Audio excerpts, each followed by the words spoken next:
Hi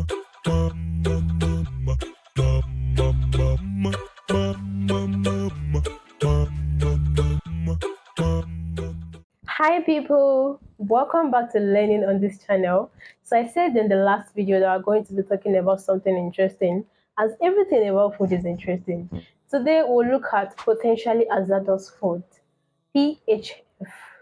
If you're a food science and technology student or a food science student, then you must have heard of PHF.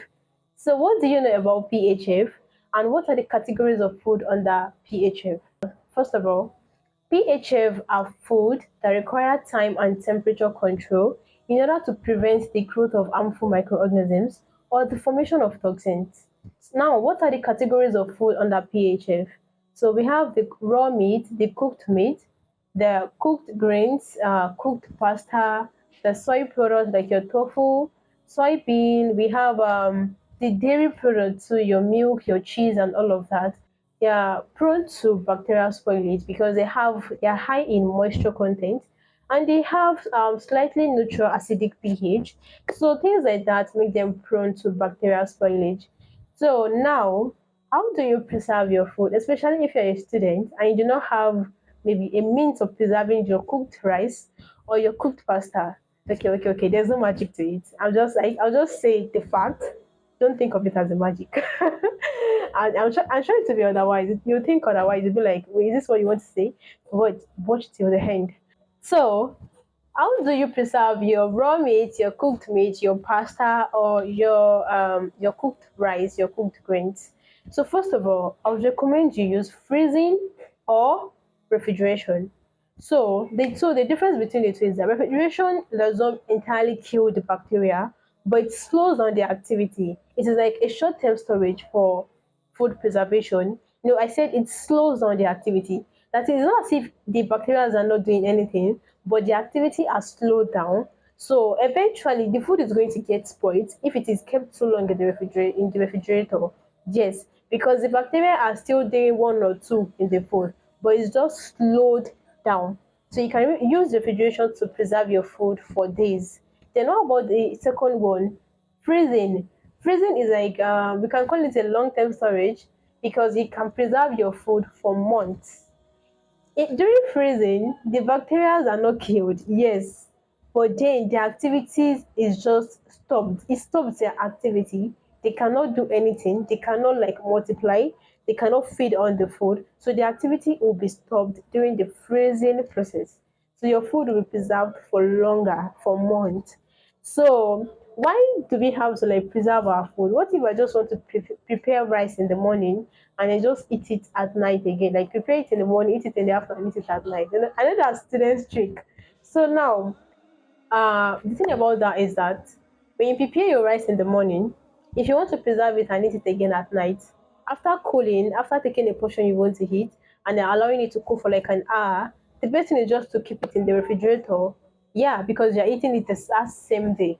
So, but if you're preserving it for longer, you can decide to put it in the freezer. But what if I don't have a fridge? Okay, there are two things you can do. The first one is you prepare the portion you can eat.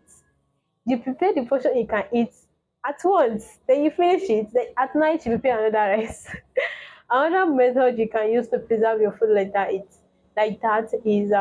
when you prepare the rice in the morning after taking the portion you want to eat, there's no magic to it. Don't forget I said there's no magic to it. So after preparing your food in the morning and you just keep it there.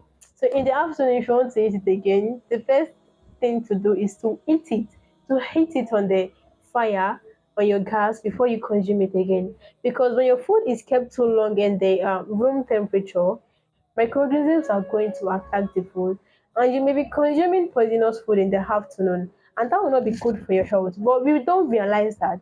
We don't realize that, but it's actually not good to not warm your food before eating it again after keeping it in room temperature for hours. Nah, it doesn't make sense like that. So if you want to like you just eat you warm your food in the afternoon before you eat it again. And by the time you warm the food again at night, you might notice that the taste is not really giving like it was in the morning. Because when you eat food continuously, when you heat it continuously, it's going to lose quality, going to lose there'll be loss of quality in texture, in taste, and even in appearance. So the best thing to do is to prepare the portion you can eat. Let's say prepare the portion you can eat in the morning and afternoon.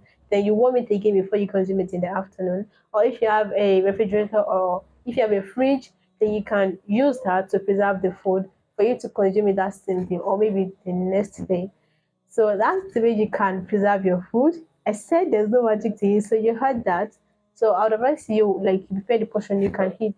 So why do we have to like why do food spoil when it is kept too long at room temperature? The reason is because bacteria grow at their optimum temperature, and that optimum temperature is between like 20 degrees C to like 45, 50. Room temperature is around that temperature. Room temperature is 28 plus or minus 2.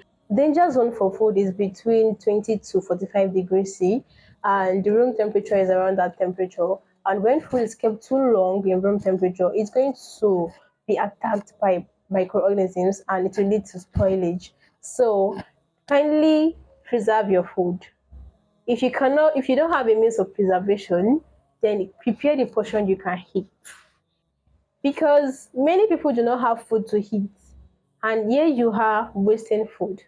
If you know you don't have a means of preservation, please and please don't waste food. Secure food and preserve your food so you can enjoy healthy and nourished food instead of hazardous or poisonous food. So in the next video, we're going to be talking about something interesting again. Like I said, everything about food is interesting. Tell me you did not enjoy watching this video. You did. It's not just enjoyment, you even learned something from it. So first of all, preserve your food using the fridge, use the refrigeration method or use the freezing method. Second, if you don't have a fridge, prepare the portion you can eat, or before you consume your food again, kindly warm it. Thank you for watching. Bye.